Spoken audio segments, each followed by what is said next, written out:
Good evening, ladies and gentlemen, and welcome to Empyrion Galactic Survival Alpha 7, Season 2, with the Universal VooDoo3 scenario. So, I am starting a Season 2 of Empyrion Alpha 7, and I'm doing this for a couple of reasons. One, I wanted to do a series with the Universal VooDoo3, sometimes just called the VooDoo3 scenario, before Elyon Studios comes out with Alpha 8. Now, the last that I read on that, Alpha 8 is still not, still a little ways out, but of course nobody knows for sure what the date is.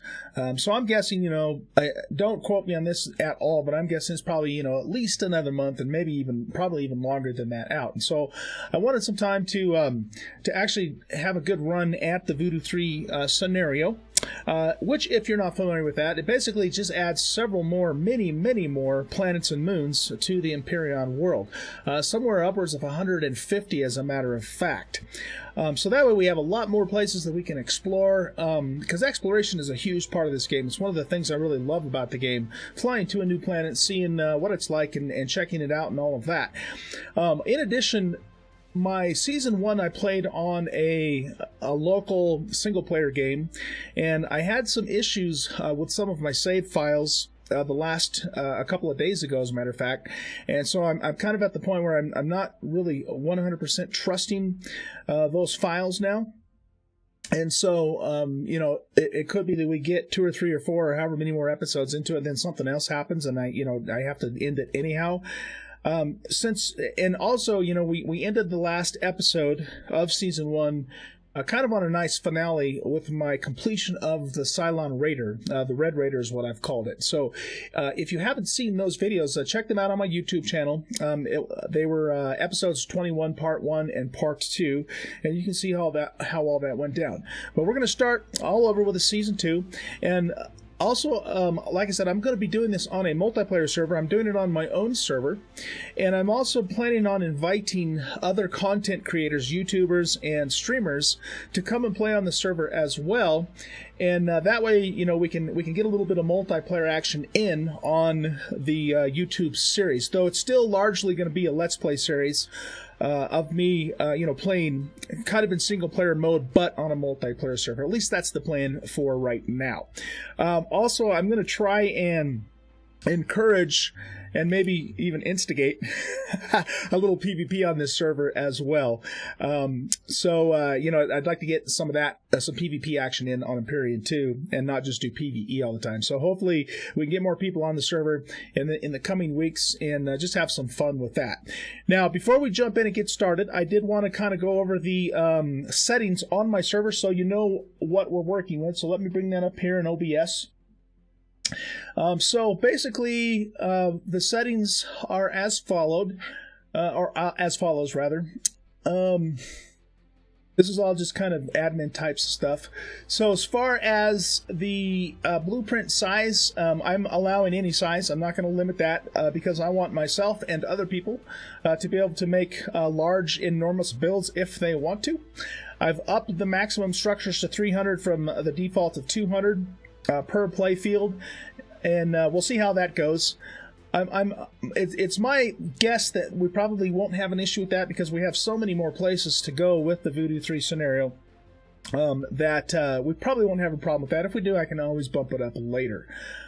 Any blueprint can be made, so I'm not limiting the types of blueprints, based upon either the stock ones or ones that you can download off the Steam Workshop or make yourself. And then let's see, if we go down here, this of course is an unofficial server, and we are in survival mode. The world seed is my birth date backwards, and the custom scenario that we're running again is VooDoo3.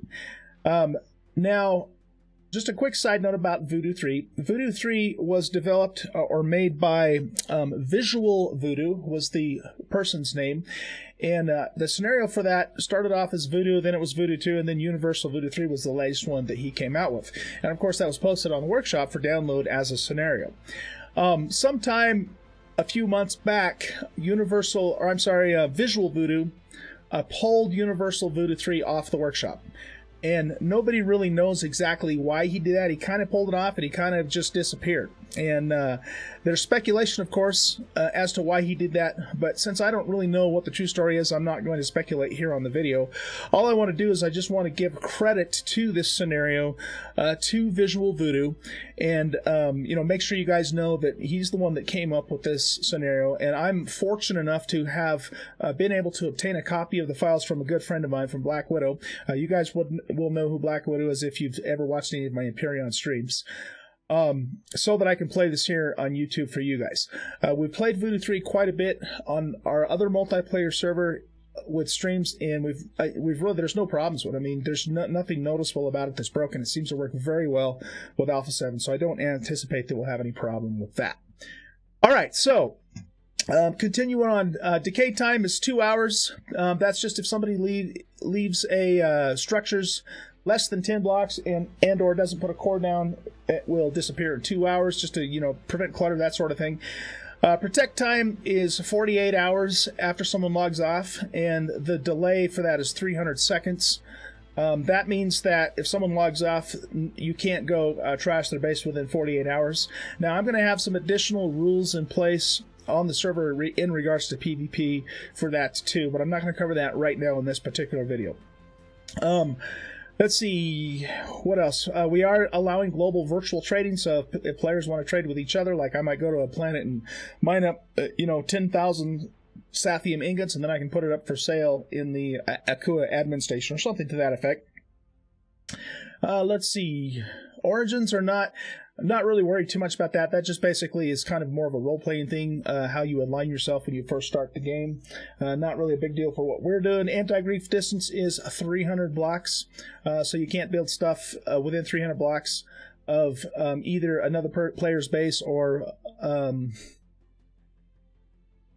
300 PV, and the ore distance is 30. So that I believe is for other players. And I guess it tells us this right here. For PvE playfields distance. But we also have one for PvE and PvP. If specified overrides enter and okay. I think so. I think this one will override that one. And it doesn't matter. They're both 300 anyhow. I'm not worried about it in PvE so much, but on PvP planets, we have quite. I want to make sure that you're plenty far away from each other. In terms of ores, you can't build a base within 30 blocks of an ore deposit. Let's see. Now, on to the important stuff. Difficulty settings.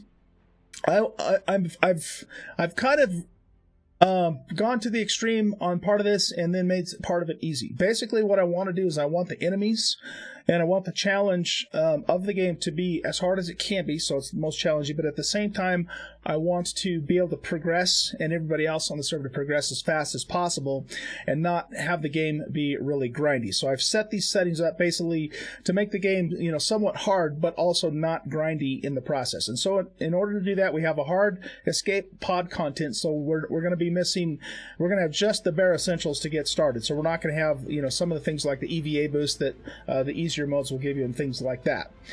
Player progression is faster. We're going to level quickly. Degradation speed is normal. Radiation temperature is high. That's important because I'm going to start on Tallodar. We're going to actually start this season 2, this Let's Play series, on the planet Tallodar, and it does have radiation pockets. So I'm going to have to really be careful of that sort of thing. Ore amounts, deposits are normal.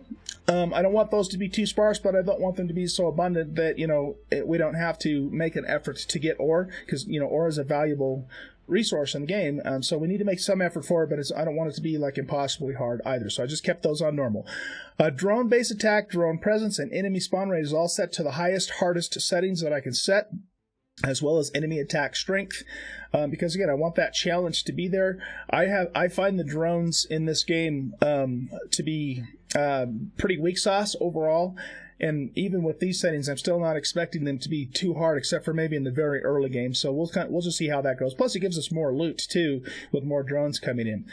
As far as crafting goes, I bumped that up. So constructor craft speed, blueprint production time. All that is on its fastest setting because, again, I want the game to be more about exploration and challenge of enemy, and not so much about grind. So that's why I've increased those up.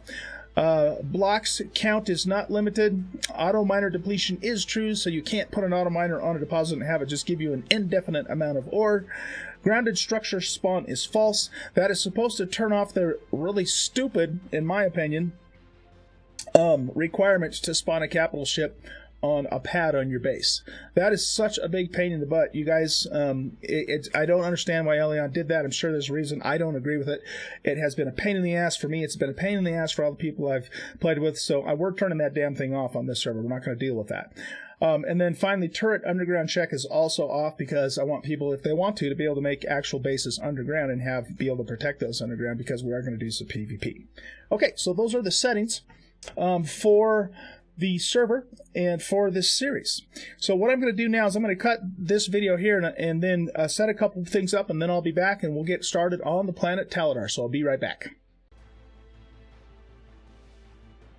Okay, here we are, guys, and ready to start our new adventure. Season 2, Alpha 7 Empyrion VooDoo3 scenario on my multiplayer server with hopefully PvP action down the road here. So, I have decided that I'm going to start on the planet Tallodar. I have started on Omicron, I've started on Sienna. Oh boy, this planet is brutal, by the way. And of course, many times on Akua. I have not started on Tallodar. Now, I have actually been to Tallodar, kind of messed around with it a little bit, but I haven't done a full, actual, legit start on the planet. This planet is considered easy. However, it's not as easy as Akua, and I'm not really worried too much about that part of it so much as I just want to experience that particular planet. Tallodar suffered once from a radiation cloud coming out from a nebula that passed by. While a high radiation still persists, most of the vegetation came back and let you live here, mostly in peace. That grammar is a little off, I think. But anyway, yeah, so that's how we're going to start. It is a temperate planet. It does have breathable air. Really, the only thing about it is that it's going to be, I think the drones are going to be a little tougher than they are in Akua, and we have the radiation things that we have to worry about. It's got the same ores that we would find on Akua as well. I don't know if this planet has a patrol ship. I'm thinking it probably doesn't, but, if it does, we'll deal with that as well. Okay, so let's get started. Here we go. Excited to do Season 2 of Alpha 7 here in Empyrion on the VooDoo3 scenario. This is going to be awesome, guys. Going to be awesome. And hopefully, I won't run into any more problems with files being corrupted. And here we go. Okay, so I'm already level 2. I've been in the game 3 seconds and I leveled up. That's pretty good. Because like I said, I mean, we want this... we want this to go, the progression to go fast, the challenge to be hard. That's the idea behind it. Because we've already done the grind in Season 1 anyway, so I just want to get back, more or less to where we were in levels and resources and that sort of thing as quickly as possible. Now, I am having a bit of a stuttering problem. Not sure what's going on with that. Hopefully, it's just, the server loading everything else in. Let's just see how things go here. Not good. All right, well, with Tallodar, you start off a little bit differently. So instead of coming down in an escape pod like you do for the other planets, they start you off in this mysterious room. So let's see what it has to say. Emergency message, the planet has fallen. We were invaded. I can see in the distance the city is destroyed. I pray for your souls. Perhaps deep in this underground facility, the aliens won't find you at all. Maybe one day you will wake up. Okay, so that is suggesting that there were some alien invasion destroyed this planet, but we were in some kind of a cryo sleep when it happened. And now we have awoken from that, and we'll see what we're going to find on the surface of this planet. It seems to be getting better now in terms of the stuttering, so maybe stuff was just loading in. That would be my guess. So let's see. I think if I remember right, I guess there's nothing in this room that we can loot. So that could also be the fact that I set the escape pod to hard. The resources. I'm not sure. So I guess what we'll do then is, does this tell us anything? It just tells us that we had a system failure and that there are errors.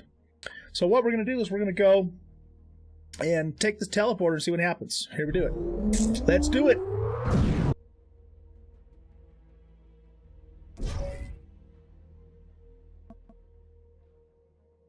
All right, we're in another room in this facility.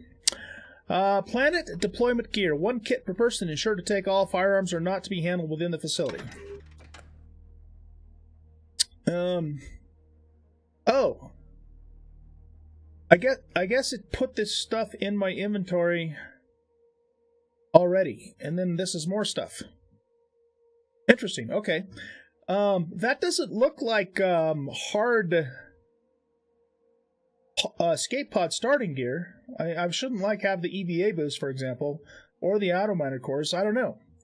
Something went weird there, but it is what it is, I suppose.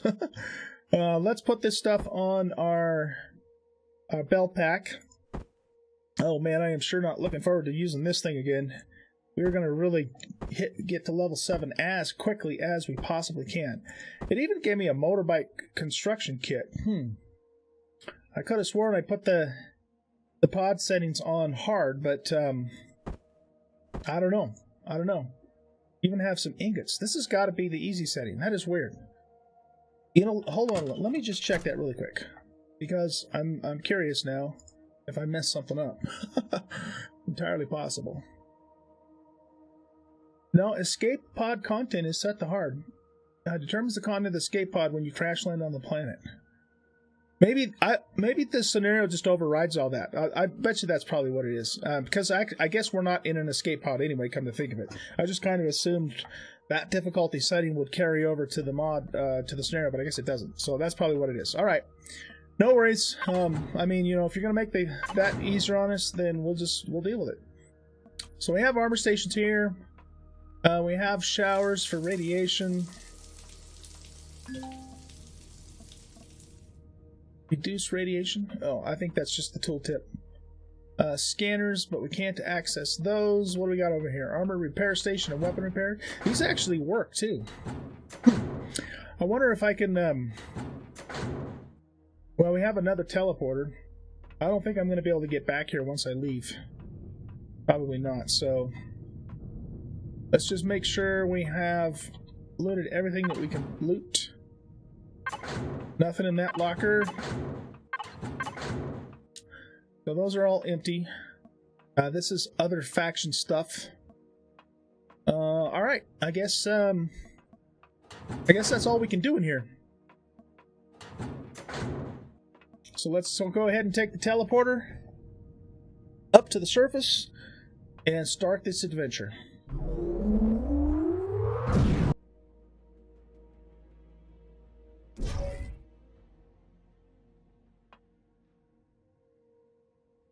Okay. It looks like we are now on the surface in some kind of a radiated, ruined facility. It does have a medic station, though. That could come in handy really early in the game. It has oxygen, but do we need oxygen? No, see, we don't even need oxygen on this planet. I didn't think we did. Alright, so there's an elevator there. It might be a good idea for us to stay fairly close to this place for no other reason, so we can use this station if we need to. Oh, whoa, whoa, whoa, whoa, whoa, whoa, whoa, whoa. That's a long ways down there. Whoa! Uh-oh, not good, not good, not good. Okay, well, I guess we're down here now. We could have gone across those bridges, I guess. What's down this way? I have to think there's got to be a way back. Okay, yeah, there is. Elevators. Like I said, I did mess around with this very briefly a while back, and I don't remember everything about it, and I didn't, didn't continue the playthrough. It was more just a curiosity thing. So I just couldn't remember. I assumed, if I came back down here, I'd be able to get back out, because otherwise it would be, like game over already, right? But anyway. There are bridges leading back over to that place. I'm thinking I probably am not going to be able to place any blocks near the structure so I can build a little bit safer way to access it. Let's take a quick look, though, at the bridges. So it looks like the bridge over here. There is a lot of radiation down here. Hoping those guys are the nice ones. Yeah, those are the daytime raptors, so we should be okay as far as that goes. Those are the same lizard mule critters. This almost looks like it. Yeah, this must have been the silo and it was hit, you know, during the alien attack. There's the stairs right here. And a bridge. I'm assuming I can't fall through. Oh, yeah, we can. I didn't think it'd let us fall through there. Okay. So we can get back down into here and get to the medical station if we need to. But if we do that, how do we get back up here? I guess if I'm really careful, I can jump down here, hit the med station, and then jump back up this way. And then jump back up this way. Okay, that's not too bad. Got to be a little bit careful, but it's doable. And yeah, we could definitely fall through the cracks, so have to be careful there. All right, welcome to... Oh, and I hurt myself already. Welcome to Tallodar, everybody.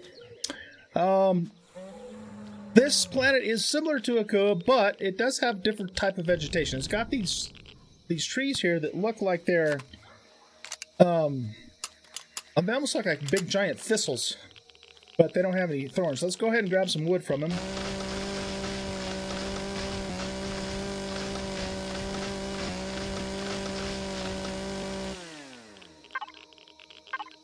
I'll get maybe another stack there. This may be the only time I'll actually use the chainsaw. Because once we can get a hovercraft built, then we can just put the harvester on the front of it.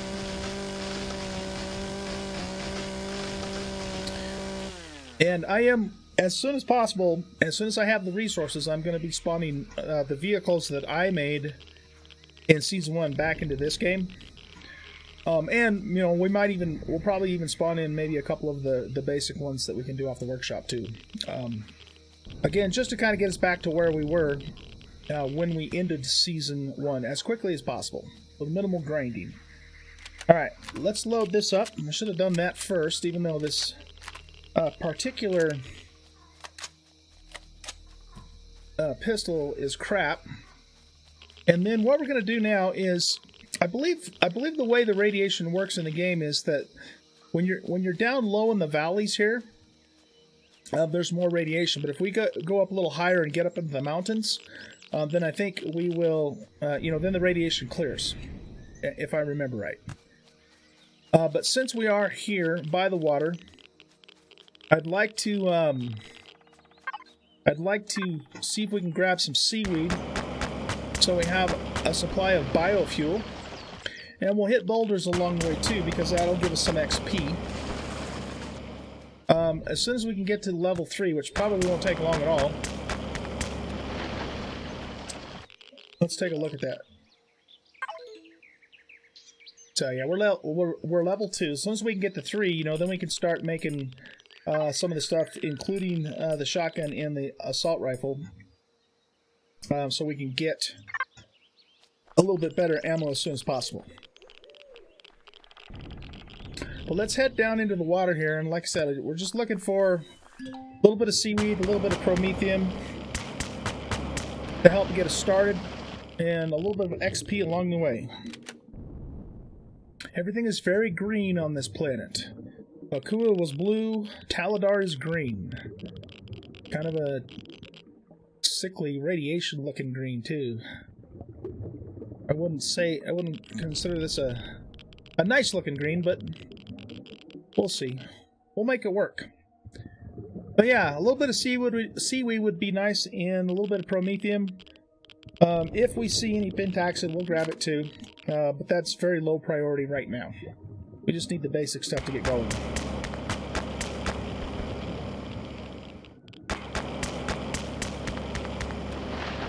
Okay, got a little bit of ore there.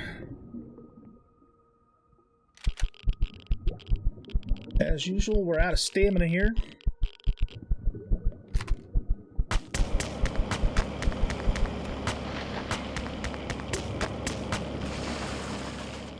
It is not my intention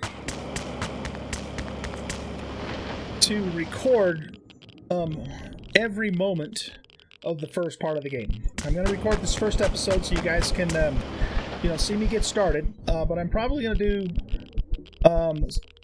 a lot of stuff off camera in the early game, and kind of get that grind out of the way. Because you guys have seen me already do all that in season 1, and don't really want to repeat that. And now, what I might do though is I might, in fact, I very likely will maybe stream some of that. So that way, if you are interested in seeing it, you would have the ability to either watch me live on stream or see the VOD afterwards. So we, and let me also just make sure everybody's clear up front too about my intention here. This is going to be a YouTube series, but there's going to be times when I'm going to stream this too. So keep that in mind. I'll try not to do streams in such a manner that it disrupts the continuity of the YouTube series itself. I'll reserve streams for more mundane types of tasks. And like I did in Season 1, I'll probably do most of my building on stream too, because again, that's just a really long process. That way, you have the option of seeing that stuff if you want to, either live or checking out the VODs later, or not if you don't want to, because I know not everybody wants to watch the longer videos and the more boring stuff. So I just want to make sure everybody's clear that that's going to be our modus operandi for this series, pretty much just like we did in Season 1. Okay, I am not seeing an abundance of seaweed in this lake. So, if we don't find any seaweed, what we're going to do instead then, or in addition to, is we're going to start picking as much vegetation as we can so we can get it spoiling as fast as we can. We're able to make biofuel directly from seaweed, but otherwise we have to wait till our food spoils to make it. And biofuel is going to be important to us pretty much until we hit level 7, when we can make the Tech 2 drill, and then after that we pretty much won't need biofuel for anything anymore. So, with, oh good, there's some seaweed. So with the progression, turned up to high, hopefully it will not take me too long to hit level 7. Might even possibly do it tonight. We'll see how things go. We'll see how the progression goes. It's not really my intention also to build any kind of an elaborate base here on Tallodar. We will build a functional base for sure. What instead I want to do is, oh good, there's some promethium. What instead I'm planning on doing, I'm planning on building a really cool space in this playthrough. So in Season 1, we built the underwater base on Akua. And that was really cool. So in Season 2, our main base build is going to be a space station. So we're going to actually have our main base in space up in orbit. And whether, and we may not even do that here on on Tallodar either. I'll have to wait and see. I haven't made that decision yet. It could even be that we build a smaller space base above Tallodar here, and then a larger, more grandiose base somewhere else. We'll just have to see. And the thing about the space base, though, is, once you get yourself a big old capital ship, that essentially becomes your base. But even so, I still like to have an actual base, a place to call home, a place to go back to, and not necessarily be on the ship the whole time. So, plus it's part of the game, building your base, and it's fun. And we like all that stuff. All right. So we are at 9 rads, and we have 0.6 body radiation. So we do have to keep an eye on that. 0.6 is not a problem, but If that increases over time, then we'll have to take steps to deal with that. Which means that when we build a base, we'll want to build a shower as soon as possible, because it's showers in this game, in addition to, of course, the radiation pills that you can get, that will help you remove any radiation you have. I sure wish, though, there was more seaweed around. I wouldn't mind getting a couple more chunks of that.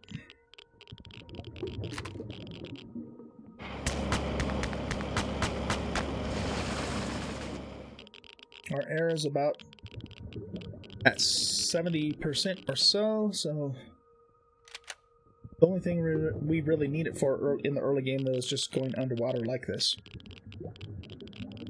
But these lakes are kind of sparse. Oh, it looks like maybe we do have some alien thorn over there. And where there's alien thorn, there's often seaweed.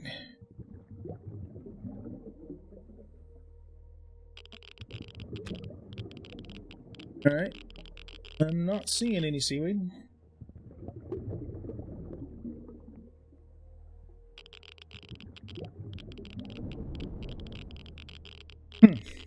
Yeah. Not quite as abundant as most of the lakes are in Akua. I wonder if that's, from a role-playing perspective, if that's because of the radiation on the planet. Where are we? We're kind of like right smack dab out in the middle of this place. Okay.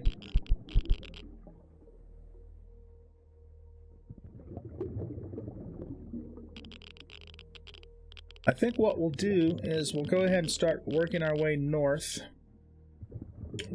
We do definitely want to have some kind of a shelter going by nightfall, or more specifically by the second night, because that's when all the nasties will come out. And I expect that we're going to have the same stuff that we would have on Akua, with the spiders and the alien bug thingies, and the night raptors and all that nasty stuff that likes to eat you. Well, yeah, this is definitely not a very abundant level of resources in this place.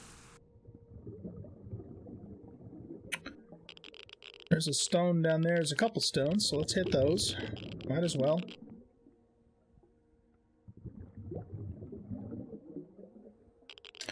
Our food is already halfway. It's probably for expending the extra energy to swim, I'm guessing. Swim around. Plus, I have a habit of keeping my finger on the on the run button, the shift button, more than I need to.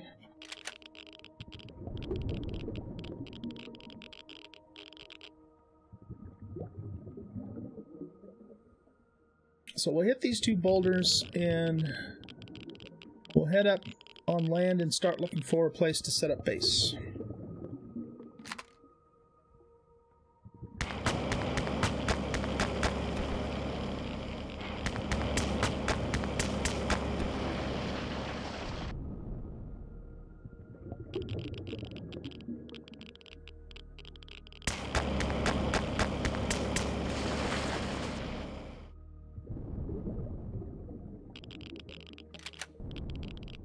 Okay, how close to shore are we?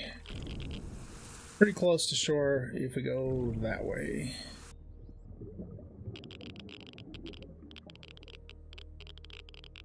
Well, we found one seaweed. Kinda sucks, but it is what it is.